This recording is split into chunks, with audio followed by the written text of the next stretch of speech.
Welcome students, তোমরা দেখছো তোমাদের সকলের প্রিয় ভিশন WBCS এডুকেশন। আমি তোমাদের এডুকেটর দেবারতী ম্যাম। আজকের ক্লাসে আবারও একবার তোমাদের জন্য, শুধুমাত্র তোমাদের জন্য WBPSCর ফুড এসআই 2023কে টার্গেট করে আমরা নিয়ে এসেছি জেনারেল স্টাডিজের উপরে প্র্যাকটিস সেট। আজকের প্র্যাকটিস সেট নাম্বার হচ্ছে 6, অর্থাৎ 6th প্র্যাকটিস সেট, যেটা আমাদের আজকে তোমরা পড়তে চলেছ। এর আগে পর্যন্ত অর্থাৎ 5th ক্লাস পর্যন্ত তোমাদের এই চ্যানেলের মধ্যেই কিন্তু তোমরা আপলোড হয়ে গেছে, সেটা তোমরা এই চ্যানেলের প্লেলিস্টে গিয়েই পেয়ে যাবে। ঠিক আছে, সেটা অবশ্যই সেগুলো দেখে এসো, সেখানেও অনেক ইম্পর্টেন্ট প্রশ্ন অলরেডি আলোচনা হয়ে গেছে ডিটেলে। এবং আরও বলে রাখি, প্র্যাকটিস সেটের যে তোমাদের PDF, সেই PDFটাও কিন্তু তোমরা পেয়ে যাবে হচ্ছে ভিশন WBCSের যে অ্যাপ্লিকেশন সেটা থেকে। সেটা নিয়ে তোমাদের পরের স্লাইডে বোঝাচ্ছি। তার আগে বলে দিই যে জেনারেল স্টাডিজের মধ্যে এই প্র্যাকটিস সেটের মধ্যে কোন কোন টপিক কভার হচ্ছে। এর মধ্যে থাকবে Indian history, geography, polity, economy, science, statistics এবং সিএ। এই সমস্ত টপিকগুলোকে নিয়ে আমরা প্রতিটা প্র্যাকটিস সেটকে তৈরি করছি। তো আজকের যেটা বলতে যাচ্ছিলাম যে প্র্যাকটিস সেটের যে PDFটা, সেটা তোমরা কোথা থেকে পাবে। দেখো, PDF দরকার, PDF ছাড়া তোমরা কী করে রিভিশন করবে। তো PDFের জন্য তোমাদের অবশ্যই কিন্তু ভিশন WBCS এক্সামিনেশনের যে অ্যাপ্লিকেশান, যেটা তোমরা প্লে স্টোরে গেলেই পেয়ে যাবে, সেখান থেকে তোমরা অ্যাপ্লিকেশানে ডাউনলোড করে নাও তোমাদের মোবাইলে, এবং সেখানে গিয়ে তোমরা ফ্রি ইবুক সেকশন, যেমনটা এখানে বলা রয়েছে, ফ্রি ইবুক সেকশনে গেলেই তোমরা সেখানে আপলোডেড পেয়ে যাবে সবগুলো PDF। ঠিক আছে, এই PDFটাও যদি ক্লাসের PDFটাও চাও, সেটাও তোমরা ওখানেই আপডেট করা হবে, ওই ফ্রি ইবুক সেকশনে তোমাদেরকে যেতে হবে। এবং আরেকটা বিষয় হচ্ছে, এই ভিডিওটা ডেসক্রিপশন বক্সেই কিন্তু একটা লিঙ্ক দেওয়া রয়েছে, যেই লিঙ্কটা ক্লিক করে তোমরা ডাইরেক্টলি চলে যেতে পারবে ভিশন কম্পিটিটিভ এক্সাম অ্যাপ্লিকেশনের ডাউনলোডের জায়গায়। ঠিক আছে, তাহলে আর দেরি না করে শুরু করতে চলেছি আজকের ক্লাসে আমাদের প্রথম প্রশ্ন।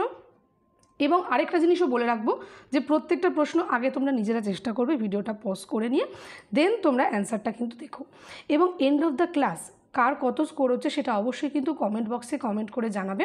তার সঙ্গে এটাও অবশ্যই জানাবে যে ভিডিওটা বা ক্লাসগুলো তোমাদের কেমন লাগছে। ঠিক আছে, তাহলে দেরি না করে শুরু করা যাক আজকের প্রথম প্রশ্ন।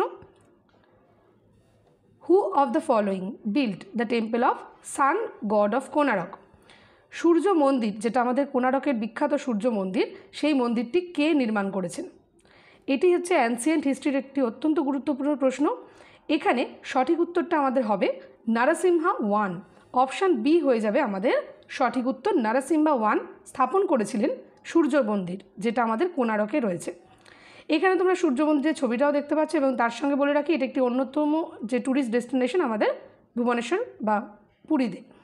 তো according to the textual evidence, it is believe the Narasimha 1, যে কিনা তার যে টাইম স্কেলটার কথা বলা হচ্ছে সেটা হচ্ছে 1238 থেকে 1264 সাল পর্যন্ত। তিনি ছিলেন গঙ্গা, যে ইস্টার্ন গঙ্গার যে রাজত্বকাল ছিল, সেই ডায়নাস্টির একজন অন্যতম বিখ্যাত রাজা, এবং তার রাজত্বকালে অর্থাৎ নরসিংহা 1-এর টাইমেই তিনি স্থাপন করেছিলেন এই সূর্য মন্দির। তো অপশান বি হয়ে যাবে আমাদের সঠিক উত্তর। পরবর্তী প্রশ্ন, শিবাজি died in the year of? কত সালে ছত্রপতি শিবাজি মারা যায়? সালটা জিজ্ঞাসা করা হচ্ছে। সঠিক উত্তর হয়ে যাবে 1680 সাল। খুব ইম্পর্টেন্ট, 1680 সালে শিবাজি মারা গেছেন। এবং ওনার এই মৃত্যু রিলেটেড আরও কিছু তথ্য আমরা নোটসের মধ্যে দেখে নেব। দেখো, 3 থেকে 5ই এপ্রিল ধরে নেওয়া হয় যে 1680 সালে তিনি মারা যান। এবং তার মৃত্যুকালে বয়স কত হয়েছিল, এটাও তোমরা অনেক জায়গায় প্রশ্ন হিসাবে পাবে। সঠিক উত্তর সেক্ষেত্রে তোমরা 50 বছর ঠিক করবে। 50 বছর বয়স হয়েছিল, এবং যে দিনটিতে তিনি মারা গেছিলেন সেই দিনটি পার্টিকুলারলি ছিল হনুমান জয়ন্তী। এবং তার জীবনের শেষ যুদ্ধ যদি বলা হয়, তাহলে বলতে হবে ব্যাটেল অফ সাঙ্গামনের। তো এটা হয়েছিল 1679 সালে, তার মৃত্যুর আগের বছর, তাই তো? তাহলে অপশান ডি হয়ে যাচ্ছে আমাদের এই প্রশ্নের সঠিক উত্তর। 1680 সালে তার মৃত্যু হয়। পরবর্তী প্রশ্নতে চলে যাচ্ছি।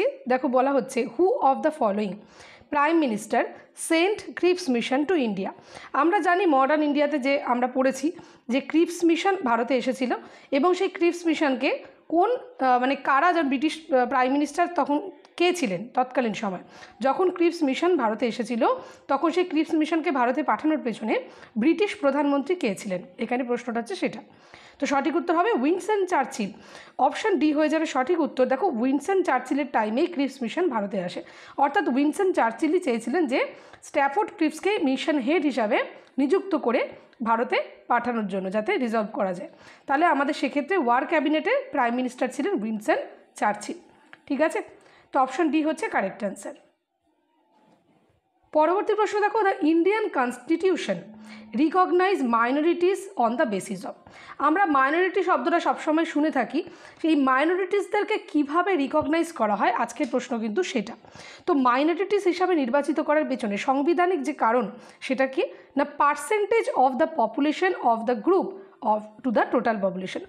অর্থাৎ কোনো একটি পার্টিকুলার জায়গায় যে কত মাইনরিটি রয়েছে সেটা ডিসাইড করার জন্য সেই এলাকার টোটাল পপুলেশনের উপরে কত পার্সেন্ট মানুষ সেই গ্রুপের রয়েছে যাদেরকে মাইনরিটি বলা হচ্ছে, সেইটাকে দেখে নিয়ে সেই পার্সেন্টেজের উপর ডিসাইড করা হয় যে তাদেরকে মাইনরিটি স্ট্যাটাস দেওয়া হবে কি না। ঠিক আছে, তো অপশন ডি হয়ে যাচ্ছে কারেক্ট অ্যান্সার।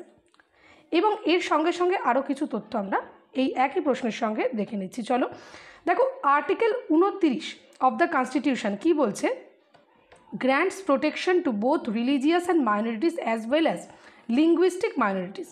আমরা শুধু মাইনরিটি টার্মটা পড়লাম, কিন্তু এখানে মাইনরিটির মধ্যে দু রকমের হয়, একটা হচ্ছে রিলিজিয়াস অর্থাৎ ধর্মীয় দিক থেকে মাইনরিটি, আরেকটা হচ্ছে ভাষাভিত্তিক মাইনরিটি। ঠিক আছে, এটা আর্টিকেল 29-এর মাধ্যমে আমরা জানতে পারছি। এবং এর সঙ্গে সঙ্গে আমাদের মাথায় রাখতে হবে যে রিলিজিয়াস মাইনরিটির কথা বলা হচ্ছে, তার মধ্যে কিন্তু আমরা মুসলিম, খ্রিস্টান, শিখ, জৈন, বুদ্ধিস্ট এবং জোরাস্ট্রিয়ানদেরকে ফেলে থাকি। কিন্তু আমরা যে এই মাইনরিটি দিয়ে প্রশ্ন করলাম, এই মাইনরিটির শব্দটা কিন্তু সংবিধানের কোথাও লেখা নেই। ঠিক আছে, এটাও কিন্তু প্রশ্নের দিক থেকে অত্যন্ত গুরুত্বপূর্ণ একটা তথ্য যে মাইনরিটি টার্মটা কনস্টিটিউশনে কোথায় লেখা আছে যদি বলা হয়ে থাকে, এটাই হবে যে মাইনরিটি টার্মটা এক্স্যাক্টলি মাইনরিটির শব্দটা কোথাও ব্যবহার করা হয়নি আমাদের সংবিধানে। আর্টিকেল 350A এবং 350B যেটা রয়েছে, সেখানে লিঙ্গুইস্টিক মাইনরিটির কথা বলা হয়েছে। যেমনটা আমরা বললাম যে দু রকমের মাইনরিটি আমরা জানতে পারছি, একটা রিলিজিয়াস আর একটা ভাষাভিত্তিক বা লিঙ্গুইস্টিক। তো আর্টিকেল 350A আর বিতে আমরা লিঙ্গুইস্টিক মাইনরিটির কথা জানতে পারি। ঠিক আছে, তো অপশান ডি হয়ে যাবে correct answer. Indian green revolution started from, কোথা থেকে আমাদের ভারতে গ্রিন রেভলিউশন শুরু হয়েছিল? এক্ষেত্রে সঠিক উত্তর হবে কিন্তু পাটনগর। কেন এবং কিভাবে সেটা আমি বলে দিচ্ছি। পাটনগর নামক জায়গা থেকে, পার্টিকুলারলি পাটনগর জায়গাটা থেকে আমাদের গ্রিন রেভলিউশন শুরু হয়েছিল। গ্রিন রেভলিউশন সম্পর্কে আমরা কি মনে করি যে গমের উন্নত বীজ, ভালো সার, কীটনাশক ব্যবহার, এগুলোর মাধ্যমে আমরা গ্রিন রেভলিউশন পড়েছিলাম, তাই তো? তো গ্রিন রেভলিউশন সম্পর্কিত সমস্ত কিছুর মধ্যে যদি এক্স্যাক্ট স্পেসিফিক জায়গাটার কথা বলা হয়, তাহলে সেটা হয়ে যাবে কিন্তু পাটনগর। কেন? দেখো, পাটনগর একটা ইউনিভার্সিটি, যেটা কিন্তু একটা এগ্রিকালচার ইউনিভার্সিটি, যেটাকে আমরা বলছি পাটনগর ইউনিভার্সিটি। তো এই পাটনগর ইউনিভার্সিটিতেই প্রথম কিন্তু এটা নিয়ে রিসার্চ ওয়ার্ক হয় এবং সেখান থেকেই পাস আউট হয় যে এই গ্রিন রেভলিউশনটা ইনিশিয়েট হতে চলেছে। সেই হিসাবে আমরা বলে নিতে পারি যে পাটনগর পার্টিকুলারলি যে ইউনিভার্সিটি, এটা যদি ইউনিভার্সিটির সঙ্গে শব্দটা দেওয়া থাকতো তাও কিন্তু তোমরা সেম অ্যান্সার করবে। পাটনগর ইউনিভার্সিটিও কোনো কোনো ক্ষেত্রে অপশনে থাকে, আবার শুধু পাটনগর বলে জায়গাটার নামও থাকে। ঠিক আছে, তাহলে আমরা পাটনগর জায়গাটা থেকে বলবো যে গ্রিন রেভলিউশন শুরু হয়েছে। তো দেখো, বলা হচ্ছে এই পাটনগর ইউনিভার্সিটি সম্পর্কে যে এটা কত সালে না জওহরলাল নেহরুর দ্বারা এটা ইনিশিয়েট হয়েছে 1960 সালে, তাই তো? এবং এটি একটি উত্তর প্রদেশে অবস্থিত, যেটা আমরা জানি উত্তরপ্রদেশের এগ্রিকালচারাল ইউনিভার্সিটি, যেটাকে UPAU শর্টে বলা হয়ে থাকে।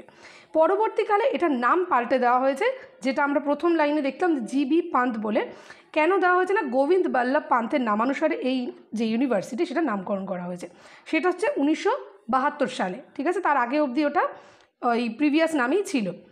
তো এক্ষেত্রে আমরা বলতে পারছি যে গোবিন্দ বল্লভ পান্থ যেহেতু প্রথম চিফ মিনিস্টার অফ উত্তরপ্রদেশ, তাই জন্য তার নামানুসারে এই যে ইউনিভার্সিটি সেটার নামকরণ করা হয়েছে। তাহলে গ্রিন রেভলিউশন শুরু হয়েছে আমাদের এই পাটনগর ইউনিভার্সিটি থেকে বা পাটনগর থেকে। অপশন এ হচ্ছে কারেক্ট অ্যান্সার। পরবর্তী প্রশ্নতে যাওয়া যাক। দেখো, বলা হচ্ছে name of the planet that has a moon called Ganymede. Ganymede এই নামানুসারে কোন চাঁদ রয়েছে এরকম কোন গ্রহে? আমরা জানি যেরকম পৃথিবীর ক্ষেত্রে চাঁদের নাম আমরা মুন বলে থাকি, সেরকম সমস্ত গ্রহেরই কোনো না কোনো মুন আছে বা চাঁদ আছে। তো গ্যানিমেড নামক এই মুন কোন গ্রহের সঙ্গে যুক্ত? সঠিক উত্তর হয়ে যাবে জুপিটার। জুপিটারের যে চাঁদ বা মুন সেটার নামই হচ্ছে গ্যানিমেড। আমরা জানি জুপিটারের অনেক মুন রয়েছে, তার মধ্যে এটি অন্যতম। Ganymede the solar systems largest moon, এটাও কিন্তু প্রশ্ন আসতে পারে, যেটা হচ্ছে সম্পূর্ণ সোলার সিস্টেমের সবথেকে বড় উপগ্রহ কোনটি বা সবথেকে বড় মুন কোনটি, সেটা কিন্তু এই যে জুপিটার, তার যে উপগ্রহ, যেটা হচ্ছে গ্যানিমেড। গ্যানিমেড হচ্ছে সবথেকে বড় চাঁদ আমাদের সোলার সিস্টেমে। তো অপশান এ হয়ে যাবে সঠিক উত্তর।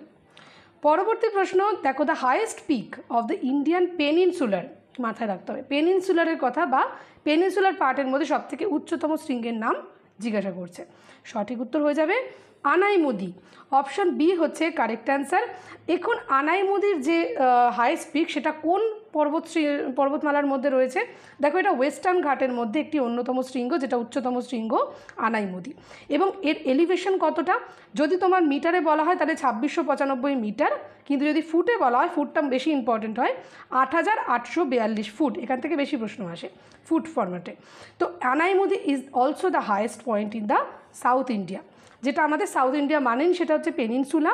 সেই পেনিনসুলা ওয়েস্টার্ন ঘাট পর্বতমালার উচ্চতম শৃঙ্গ, এবং তথা সম্পূর্ণ সাউথ ইন্ডিয়ার উচ্চতম শৃঙ্গ হচ্ছে আনাইমুদি। অপশান বি হচ্ছে কারেক্ট অ্যান্সার।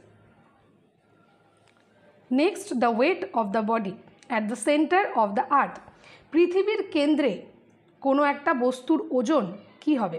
সেটা কি কমে যাবে, বেড়ে যাবে, না কি হবে? আমরা যেরকমটা জানি, পৃথিবীর উপরিস্থলেই কিন্তু আমরা বসবাস করি, সেখানে গাছ, বাড়ি সমস্ত কিছু থাকে, তাই তো?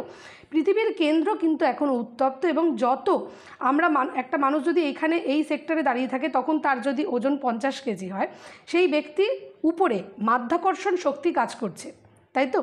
তো মাধ্যাকর্ষণ শক্তি কাজ করছে বলেই, পৃথিবী তার কেন্দ্রের দিকে টানছে বলেই কিন্তু আমাদের এই ওজনটা আমরা ওয়েট মেশিনে গেলে দেখতে পাবো, তাই না?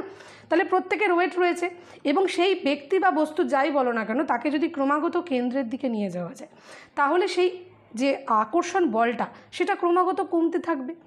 কমতে কমতে যখন একদম যেমনটা আমাদের প্রশ্নে বলা হচ্ছে কেন্দ্রে, সেন্টার অফ দ্য আর্থ, সেক্ষেত্রে বডির কিন্তু কোনো রকম ওজন থাকবে না, ঠিক আছে? তাহলে ওজন হয়ে যাবে 0। কেন বোঝা গেল? তাহলে বাইরের সারফেসে যত দূরে যাব, যত আমি মেরু অঞ্চলের দিকে যাব, এভাবে প্রশ্ন আসে, যত মেরু অঞ্চলের দিকে যাব আমার ওয়েট বাড়তে থাকবে, কারণ তার উপরে কিন্তু সেই বস্তু বা ব্যক্তির উপরে যে মাধ্যাকর্ষণ শক্তি, সেটা বেশি করে বল প্রয়োগ করবে তার কেন্দ্রের দিকে টানার জন্য। এবং যত সেই ব্যক্তি বা বস্তুকে কেন্দ্রের দিকে নিয়ে আসতে চাইবে, তত তার উপরে যে আকর্ষণ বলটা সেটা কম কাজ করবে, এবং তার ওজনটা কম দেখাবে, ঠিক আছে? তাহলে এই হচ্ছে আমাদের আজকের প্রশ্নের উত্তর, যেটা হচ্ছে আমাদের 0 হচ্ছে কোনো বস্তুকে তার পৃথিবীর কেন্দ্রের দিকে নিয়ে গেলে সেই বস্তুর ওজন 0 হয়ে যায়, পার্টিকুলার কেন্দ্রে সেই বস্তুর ওজন 0। অপশান বি কারেক্ট অ্যান্সার আমাদের। নেক্সট বলা হচ্ছে vitamin B1। Vitamin B1 is known as, এটার বিজ্ঞানসম্মত নামটা কি? ভিটামিন বি এর অনেকগুলো কমপ্লেক্স রয়েছে, আমরা জানি ভিটামিন B1, B12 থেকে অবধি পর্যন্ত তোমাদের অনেকগুলো কমপ্লেক্স রয়েছে, সেই প্রত্যেকটার আমাদের আলাদা আলাদা বিজ্ঞানসম্মত নাম, তাই না? তো এখানে B1 এর কথা বলা হচ্ছে। B1 এর সঠিক উত্তর হবে থিয়ামিন। থিয়ামিনের অপর ক্ষেত্রে আমরা ভিটামিন B1কেই বলে থাকি। তো অপশান বি হয়ে যাচ্ছে কারেক্ট অ্যান্সার। থিয়ামিন বা থায়ামিন যেটাই উচ্চারণ করো, এটা একটি অন্যতম ওয়াটার সলিউবল ভিটামিন বি, অর্থাৎ যেটা আমাদের জলে মানে দ্রাব্য। It is also known as vitamin B1, অর্থাৎ জলে দ্রবীভূত হয় এমন ভিটামিন হচ্ছে ভিটামিন বি, তাই জন্য এটাকে বলা হয় water soluble. Thiamine is our correct answer. Who is called Rawalpindi express? Who is called Rawalpindi express? Rawalpindi express কোন ব্যক্তিত্বকে বলা হয়ে থাকে? অর্থাৎ এটি হচ্ছে আমাদের একজন ব্যক্তিকে আমরা ডিনোট করছি রাওয়ালপিন্ডি এক্সপ্রেস বলে, সেটা কাকে বলা হয়ে থাকে আমরা জানি মোটামুটিভাবে, কম বেশিতে শোয়েব আক্তার। শোয়েব আক্তার একজন renowned Pakistani cricket player. Shoaib আক্তারের বোলিং পাওয়ার বা বোলিং ক্যাপাসিটি এত ফাস্ট বোলিং ওনার, যে তাকে রাওয়ালপিন্ডি এক্সপ্রেসের সঙ্গে তুলনা করা হয়, ঠিক আছে?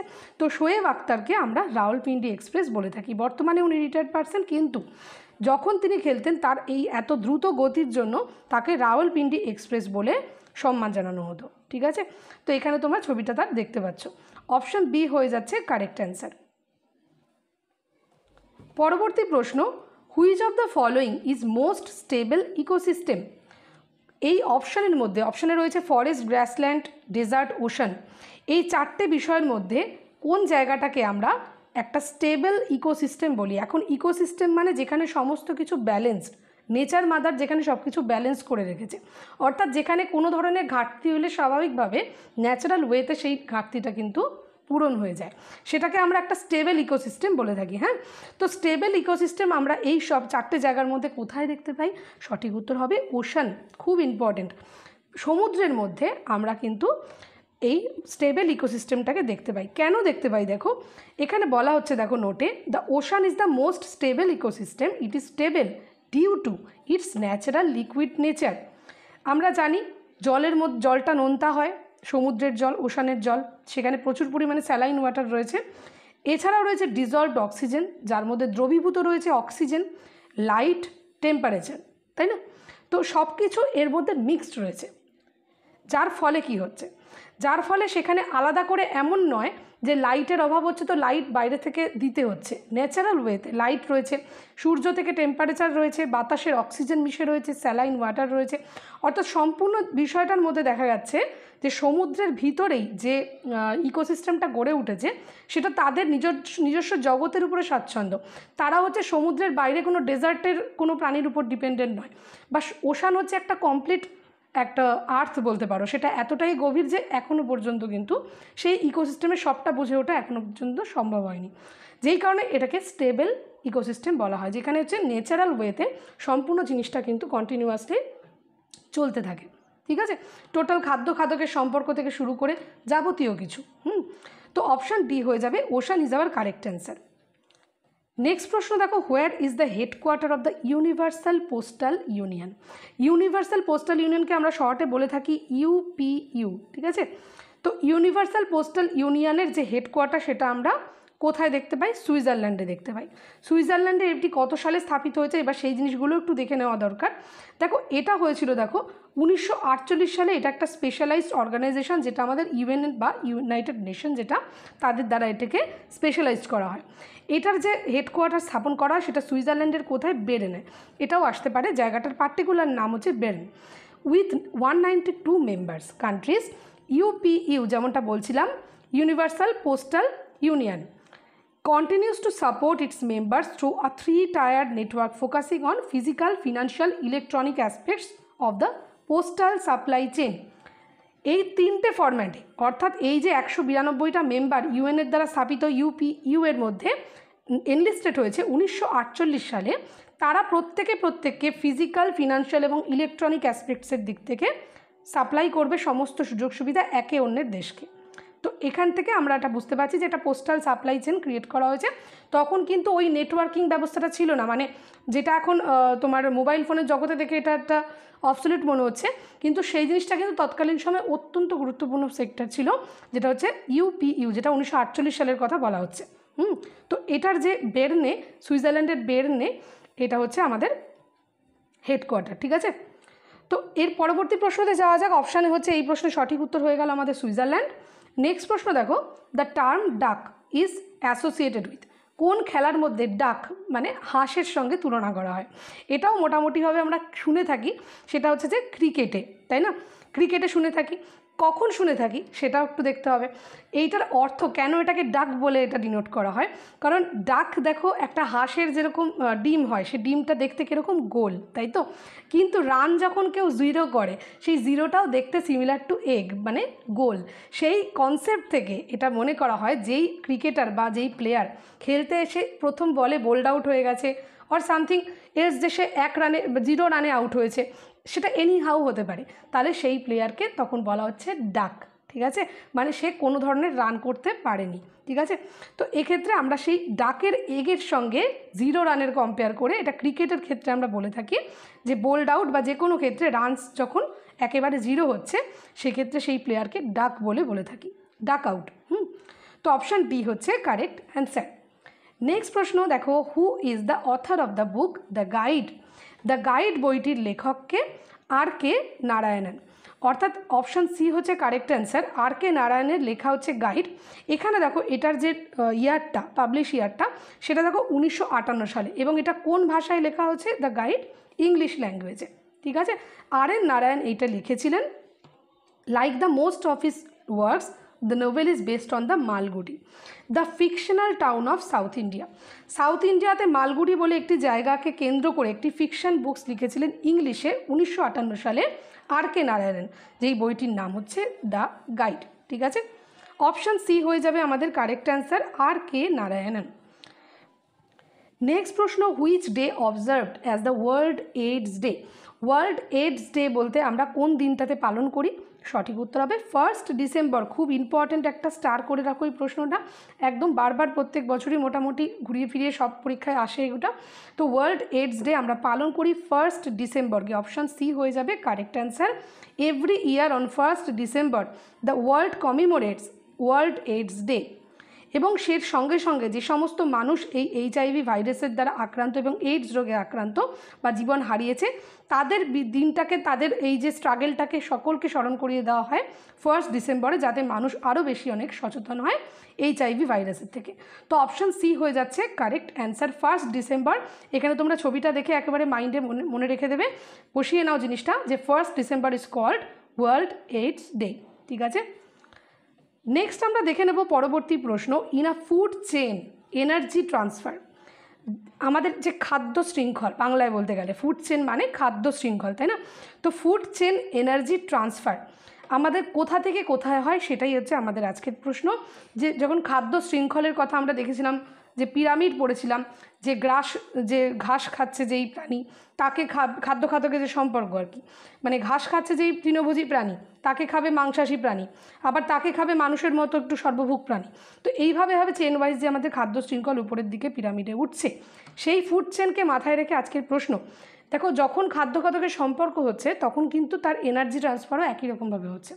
ধরো যদি গাছপালা থেকে শুরু করা যায়, গাছপালার মধ্যে এনার্জি রয়েছে, সেইটাকে যখন যেই প্রাণী খাচ্ছে, গাছের মধ্যে সঞ্চিত খাদ্য বা ফলের মধ্যে সঞ্চিত খাদ্য, সেই খাদ্যের মধ্যে থাকা এনার্জি ট্রান্সফার হয়ে যাচ্ছে সেই প্রাণীটার মধ্যে।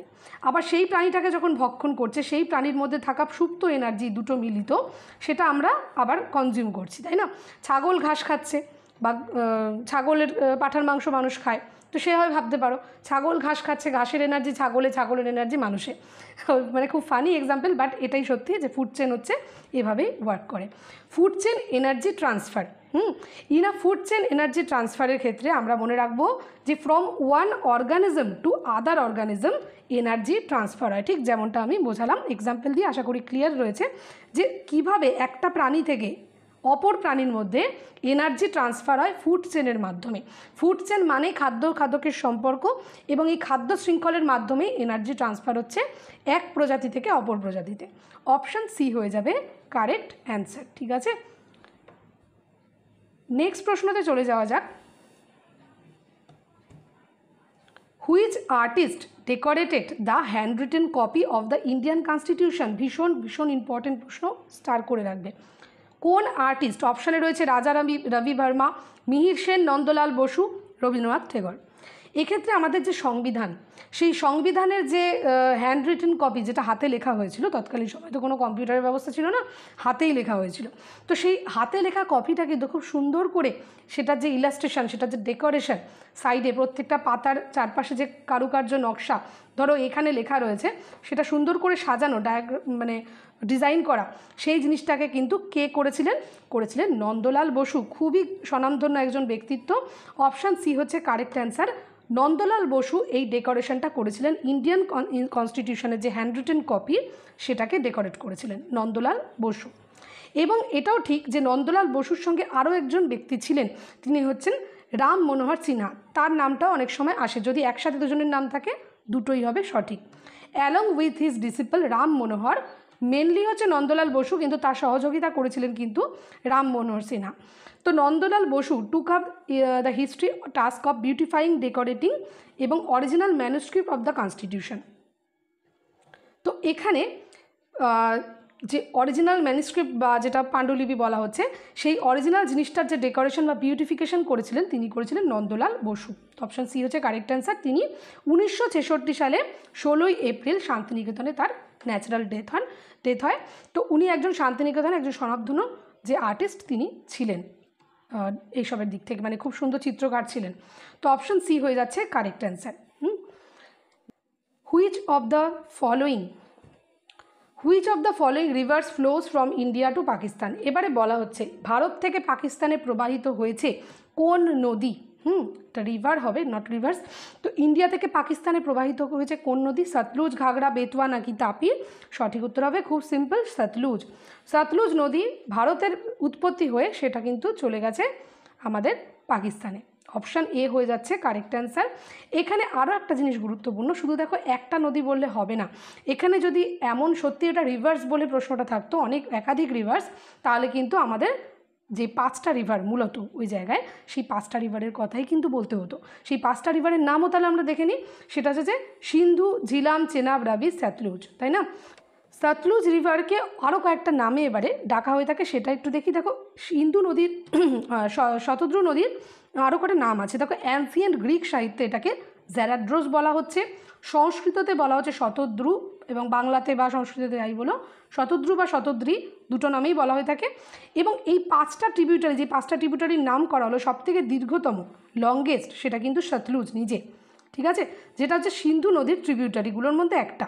যে 5টা ট্রিবিউটারির নাম আমরা পড়লাম সেটারই এই 5টা ট্রিবিউটারির মধ্যে লংগেস্ট এই হচ্ছে শতদ্রু। এবং এই শতদ্রুরকে যেটার ছাড়াও যেটা আমরা বলছিলাম যে 5টা রিভারকে সম্মিলিতভাবে, সেই 5 রিভার্সকেই একসাথে আমরা পাঞ্জাব রিজিয়ান এবং বর্ডার লাইন দিয়ে প্রবাহিত হয়ে আমরা পাকিস্তানে গিয়ে পড়তে দেখছি। তো অপশান এ হয়ে যাবে শতদ্রু, সতলুজ, সেটা হচ্ছে সঠিক উত্তর। নেক্সট প্রশ্ন, the most important factor of the soil formation is, মাটি তৈরির জন্য সবথেকে গুরুত্বপূর্ণ কম্পোনেন্ট কি?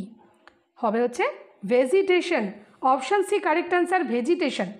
ভেজিটেশন যদি ঠিক না হয় তাহলে সেই যে পিওর মেটেরিয়াল সেটা কিন্তু ডিস্টার্ব হয়। অর্থাৎ সয়েল ফরমেশন করার জন্য, কোনো মাটি উৎপত্তি হওয়ার জন্য সেই জায়গার ভেজিটেশন সবথেকে বেশি গুরুত্বপূর্ণভাবে হেল্প করে মাটি তৈরি করার জন্য। Vegetation helps to hold parental material in place. এখানে একটা গুরুত্বপূর্ণ বিষয়, তখন সয়েল যখন তৈরি হচ্ছে, এখানে যেমন গাছগুলো রয়েছে, সেই গাছগুলো আমার ভেজিটেশন মানে বৃক্ষমণ্ডলী, যেটা আমাদেরকে হেল্প করছে, তাই না? তো বৃক্ষের সঙ্গে মাটির একটা ওতপ্রোত সংযোগ রয়েছে, শিকড়ের দ্বারা মাটিকে ধরে রাখে। এখানে সেটাই বলা হচ্ছে যে vegetation helps to hold parental place, যেটা হচ্ছে প্যারেন্টাল মেটেরিয়াল, যেটা হচ্ছে প্যারেন্টাল রক বলা যায়, যে সব থেকে নিচুতে থাকে, আমরা জানি সব থেকে নিচের যে ফরমেশনটা মাটির, সেই জায়গাটাকে ধরে রাখে তার শিকড়ের দ্বারা, যার ফলে সেই যে তোমার প্যারেন্টাল যে মেটেরিয়াল সেটা কখনো মানে ক্ষয়ে যায় না বা ধুয়ে যায় না। তাহলে সেখানে আমরা গাছ একটা ভেজিটেশন হচ্ছে একটা গুরুত্বপূর্ণ ভূমিকা পালন করছে। তো এখানে allowing time for soil formation two অকার, এবং এইভাবেই ধীরে ধীরে কিন্তু তার উপরিভাগের যে বিভিন্ন পাতা ঝরা বিভিন্ন ধরনের মেটেরিয়াল, সেগুলো ক্রমাগত বৃষ্টির দ্বারা ধুয়ে এসে, যেরকম আমরা পড়ে থাকি যে কত ধরনের কত ওয়েতে ম্যাটেরিয়াল তৈরি হয়, সয়েল তৈরি হয়, তো সেগুলো হচ্ছে plant roots bind soil particle together and increase the entry of water infiltration, এবং এই শিকড়ের দ্বারাই কিন্তু যখন বৃষ্টিপাত হবে তখন সেই বৃষ্টিপাতের মাধ্যমে সেই জল কিন্তু মাটির মধ্যে প্রবেশ করছে, এবং সেইভাবে এই যে ইম্পর্ট্যান্ট কাজগুলোর জন্য যে জল প্রয়োজন, অক্সিজেন মাটিতে পৌঁছানো প্রয়োজন, সেই সমস্ত মেটেরিয়ালগুলোর জন্য মূলত দায়ী কিন্তু এই ভেজিটেশন বা বৃক্ষমণ্ডলী।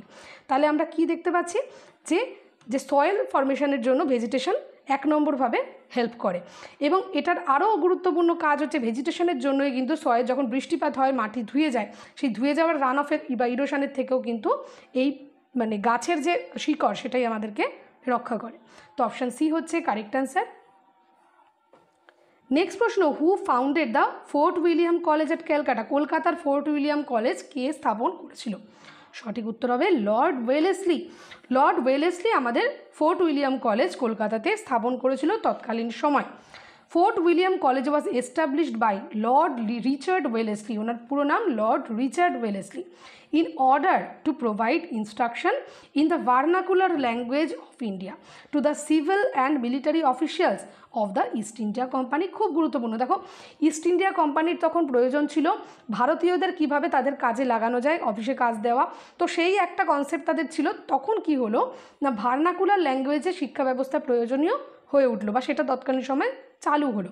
তো ভার্নাকুলার ল্যাঙ্গুয়েজ মানে দেশীয় ভাষা শিক্ষা, মানে যেই এলাকায় সেই জায়গাটা স্কুল কলেজ রয়েছে সেই এলাকার নিজস্ব ভাষাতেই সেখানে যাতে পড়ানো বোঝানো হয়। তো সেখানে সিভিল সার্ভিস বা মিলিটারি অফিসিয়ালস নেওয়ার জন্য সেই ভার্নাকুলার ল্যাঙ্গুয়েজে পড়ানো শুরু হলো, এবং সেই উদ্দেশ্যকে পূর্তি করার জন্যই Lord Richard Wellesley fort William কলেজকে এস্টাবলিশ করেছিলেন। ঠিক আছে, তাহলে অপশান ডি হয়ে যাবে কারেক্ট অ্যান্সার আমাদের এই প্রশ্নে। এবং এর সঙ্গে সঙ্গে আমরা কমপ্লিট করে ফেললাম আজকের ক্লাস, যেখানে আমরা 20টা প্রশ্ন এই প্র্যাকটিস সেট 6-এ দেখে নিলাম। তো আশা করি আমাদের প্রত্যেকটা প্রশ্ন তোমাদের খুব বেনিফিশিয়াল হয়েছে, ডেফিনেটলি তোমরা হেল্প পেয়েছো এখান থেকে, এবং বেশ কিছু তথ্য এখান থেকে হয়তো 20টা প্রশ্ন আলোচনা হলো, এটা ঠিক কথা, কিন্তু তার থেকেও বেশি আমরা কিন্তু নোটসের মাধ্যমে তথ্য তোমাদের কাছে তুলে দিয়েছি, যেখান থেকে তোমরা প্রতিটা প্রশ্নতেই হয়তো আরও 2-3টে করে প্রশ্ন সেখানে তোমরা অ্যাড করে নিতে পারবে নিজেদের মতো করে, যেগুলো থেকে প্রশ্ন আসতে পারে সেটাও আলোচনা করে দেওয়া হলো। তো আশা করি এই জিনিসটা তোমাদের সকলেরই খুব ভালো লাগছে।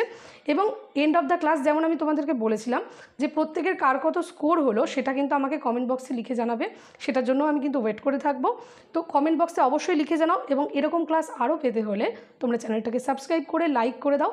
এবং যেমনটা ভিডিওর প্রথমে বলেছিলাম যে এই কোর্সের এই প্র্যাকটিস সেটের সমস্ত কিছু যদি পিডিএফ পেতে চাও তাহলে আমাদের যে অ্যাপ্লিকেশন সেটা ডাউনলোড করে নেবে। এই ভিডিওর ডেসক্রিপশন বক্সে সেই অ্যাপ্লিকেশনের যে লিঙ্ক সেটা তোমাদেরকে দেওয়া রয়েছে। ঠিক আছে, তাহলে আজকের ক্লাসটা আমরা এখানে এন্ড করছি। তোমাদের সকলের সাথে একই রকমভাবে পরবর্তী প্র্যাকটিস সেটে আবারও দেখা হচ্ছে নেক্সট ক্লাসে। ততক্ষণ সকলে টেক কেয়ার অ্যান্ড বাই।